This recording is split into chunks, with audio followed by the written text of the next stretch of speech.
الحمد لله رب العالمين والصلاة والسلام على سيد الأنبياء والمرسلين أما بعد فأعوذ بالله من الشيطان الرجيم بسم الله الرحمن الرحيم محمد رسول الله والذين معه أشداء على الكفار رحماء بينهم صدق الله العظيم إن الله وملائكته يصلون على النبي يا أيها الذين آمنوا صلوا عليه وسلموا تسليما سارے محبت کے ساتھ پڑھیے الصلاة والسلام عليك يا رسول الله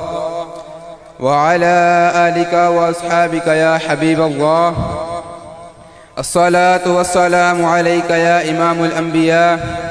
وعلى آلك وأصحابك يا خاتم الأنبياء اللہ تعالیٰ نے قرآن مجید میں پارہ نمبر 26 سورہ فتح آیت نمبر 29 میں ارشاد فرمایا محمد الرسول اللہ والذین معه اشداء علی الکفار رحماء بینہم۔ ترجمہ سماعت فرمائیے، محمد اللہ کے رسول ہیں اور ان کے ساتھ والے کافروں پر سخت اور آپس میں رحم دل ہیں۔ اور اہل بیت کی شان بیان کرتے ہوئے فرمایا کہ میرے صحابہ اور اہل بیت کافروں پر سخت اور آپس میں رحم دل ہیں، لیکن آج کے اس پرفتن دور میں جہاں دوسرے بہت سے فتنوں نے سر اٹھایا ہے، وہیں اہل بیت کی محبت کی آڑ میں کچھ لوگوں نے صحابہ پر زبانیں دراز کرنا شروع کر دی ہیں، جبکہ حضور صلی اللہ علیہ وآلہ وسلم سے نسبت رکھنے والی ہر ایک چیز کا ادب ہم پر فرض ہے، ہم پر لازم ہے۔ اور فرمان آخری نبی صلی اللہ علیہ وآلہ وسلم تو یہ ہے کہ میرے صحابہ ستاروں کی مانند ہے اور میری اہل بیت کشتی نوح کی مانند ہے۔ تو پتہ چلا کہ جو صحابہ کو چھوڑے وہ بھی گمراہ ہے اور جو اہل بیت کو چھوڑے وہ بھی گمراہ ہے۔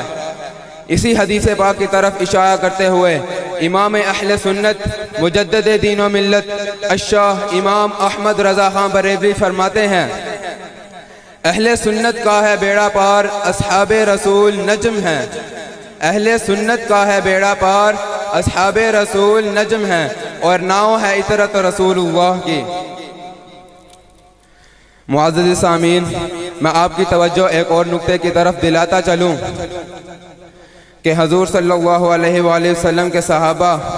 اور اہل بیت پر جو لوگ تاریخ کو پڑھ کر برا بھلا کہتے ہیں، ان کے بارے میں غلط بیانات کرتے ہیں، تو اس تاریخ کا آغاز ہی حضور صلی اللہ علیہ وآلہ وسلم کے زمانے سے 300 سال بعد ہوا، جبکہ ہم اس دین کے پیروکار ہیں جو حضور صلی اللہ علیہ وآلہ وسلم اپنی ظاہری زندگی میں ہی مکمل کر گئے تھے۔ تو اب قرآن تو یہ کہتا ہے کہ رحماء بینہم، وہ آپس میں رحم دل ہیں، آپس میں نرم دل ہیں، آپس میں محبت کرنے والے ہیں۔ اور ایک اور جگہ قرآن فرماتا ہے رضی اللہ عنہم ورضوا عنہ، کہ اللہ ان سے راضی ہوا اور یہ اللہ سے راضی ہوئے۔ اور فرمان آخری نبی صلی اللہ علیہ وآلہ وسلم ہے کہ میرے صحابہ کو برا نہ کہو، کیونکہ اگر ہم پہاڑوں کے برابر بھی نیکیاں کر لیں پھر بھی صحابہ کے گرد راہ کو نہیں پہنچ سکتے۔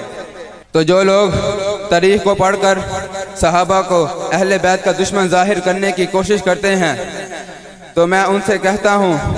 اور میں ان کو بخاری کی ایک روایت سناتا ہوں۔ بخاری جلد 2 صفحہ 438 پر ہے کہ جب ایک موقع پر حضرت ابو بکر صدیق کے سامنے اہل بیت کا ذکر ہوا تو حضرت ابو بکر صدیق نے فرمایا کہ اس ذات کی قسم جس کے قبضہ قدرت میں میری جان ہے، حضور صلی اللہ علیہ وآلہ وسلم کے قرابت داروں سے حسن سلوک کرنا مجھے اپنے قرابت داروں سے صلہ رحمی کرنے سے زیادہ محبوب و پسندیدہ ہے۔ ایک اور موقع پر حضرت علی کرم اللہ تعالی وجہہ الکریم نے فرمایا کہ میرے آقا حضرت محمد صلی اللہ علیہ وآلہ وسلم کے بعد سب سے افضل حضرت ابو بکر صدیق رضی اللہ تعالی عنہ ہیں، اور ان کی محبت اور میرا بغض کسی مومن کے دل میں جمع نہیں ہو سکتی۔ اور تو بہت سی احادیث اور روایات ایسی ہیں جو ان کی امانت، عدالت اور آپس میں محبت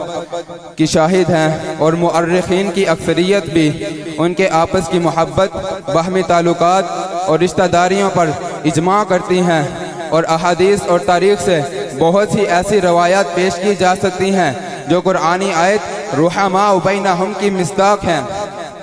میں اس شعر کے ساتھ اپنی تقریر کا اختتام کرتا ہوں۔ اصحاب نبی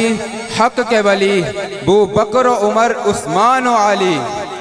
اصحاب نبی حق کے ولی ابو بکر و عمر عثمان و علی، یاران نبی میں سب سے جلی ابو بکر و عمر عثمان و علی، وما علینا الا البلاغ المبین۔